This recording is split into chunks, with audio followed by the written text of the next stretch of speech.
warm welcome to all of you. We're so blessed to have this opportunity to come together and pray at the beginning of Migration Week, realizing that this nation has been blessed in so many ways over its history by the influx of immigrants who have colored the tapestry of our country, enriching us with many gifts. Historians always have a debate about various moments in time that seem to have changed the course of history, that determined that history would go forward in a different trajectory because of that event. Some say it's Caesar crossing the Rubicon and expanding the Roman Empire, or Hannibal coming across the Alps, linking Northern Europe with Southern Europe. Others look at the invention of the printing press, or the discovery of antibiotics that have in some way enhanced our life. And here in Chicago, we know that some look at the event that this happened this fall as the event that so changed world history. The Chicago Cubs won the World Series. Everything has changed since then here. The whole world's trajectory has been determined in a different way.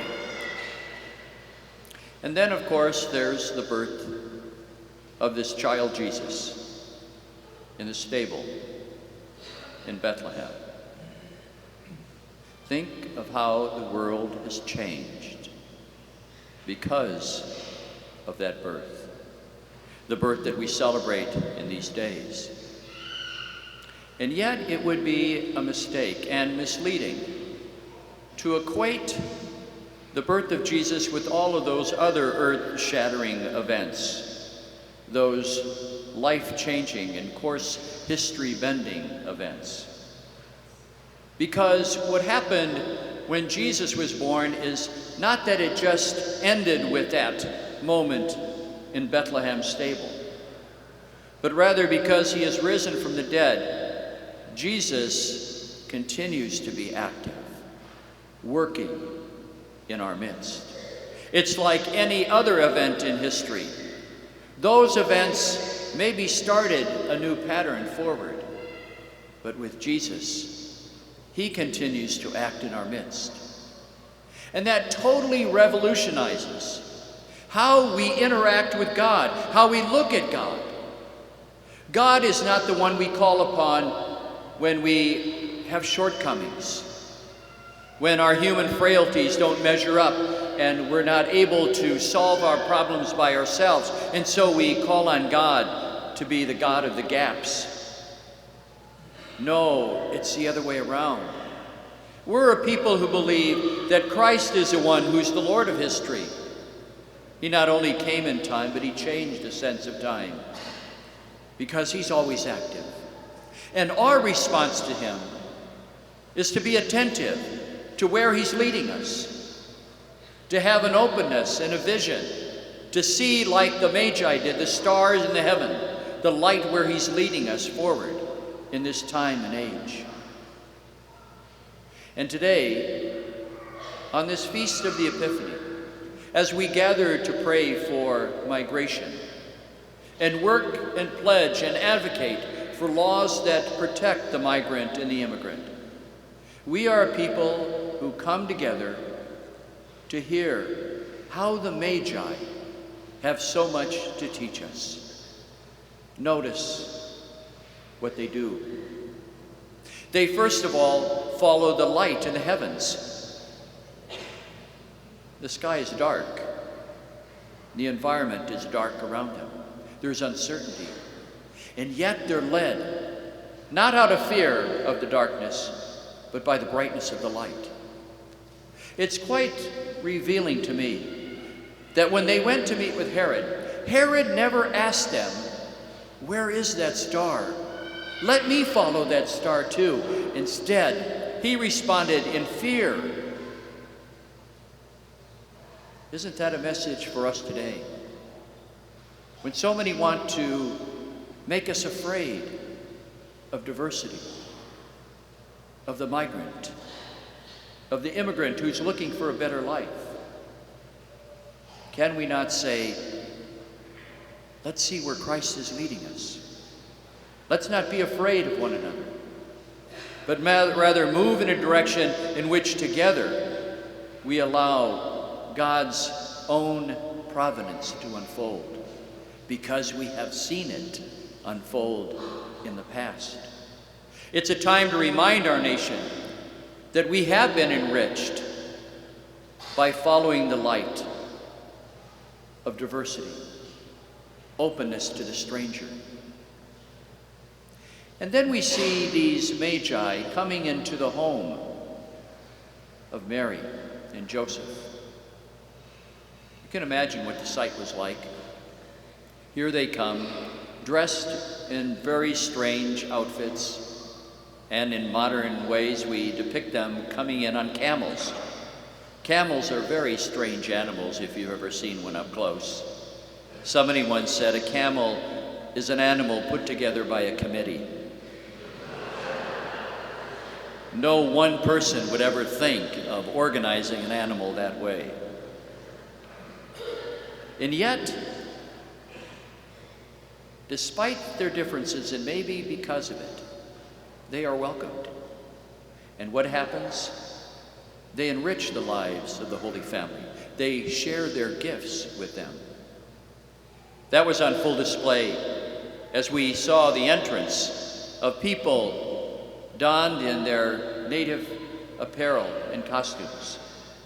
Not only the great colors that were there, but also the many forms and ways of dress, opening our imagination to that people live in different cultures in ways that do not impoverish, but enrich us. And we see that so very nicely in the choir directed by Ricardo Ramirez today, here in the cathedral. The Magi shared their gifts and enriched the Holy Family, the child Jesus. That is what we should also keep in mind as we think about the migrant and the immigrant, and realize that when we respond in human solidarity to those who are coming to this land, we will not be impoverished. We have always been enriched. And finally, we see that there is joy in this moment. A joy that the world can't take away. A joy that spills over, that we celebrate here at Christmas time, for the Magi as well as the Holy Family. There is great joy that the Church experiences day after day as it works with migrants and immigrants, as it's involved in literacy programs and teaching people English, of helping them get a job, of our Catholic charities reaching out to people who are in need, of having people work together in parishes in order to find places of employment and living for those who come to our land. We do this ever joyful because we see that our lives are enriched. Again, it's the antidote to fear that we see in the world today. The Magi, we're told, had all of this impact their lives. They were unwilling to give in to their fears of the darkness, but follow the light. They were willing to be brave enough to see if they would be accepted and to share their gifts. And they were filled with joy. But they also then were motivated to go back changed by a different way, to come home differently. My hope would be that as you come here today, you will experience a change, a conversion, a new way of thinking about those who are strangers, who don't have documents, the dreamers who only want a chance to finish their education because they signed up for the DACA program. You will listen to to dreamers at the end of this Eucharist, in their own testimony, in their own words. Let us be open, like the Magi, to go from here changed, to have our hearts more open, to realize that when we do all of this, we are giving true homage to Christ who is born in Bethlehem. And we are like the Magi, who not only follow the stars, looking up at the heavens, at the light that leads us, but that we're also those people who are brave enough to call home by a different way.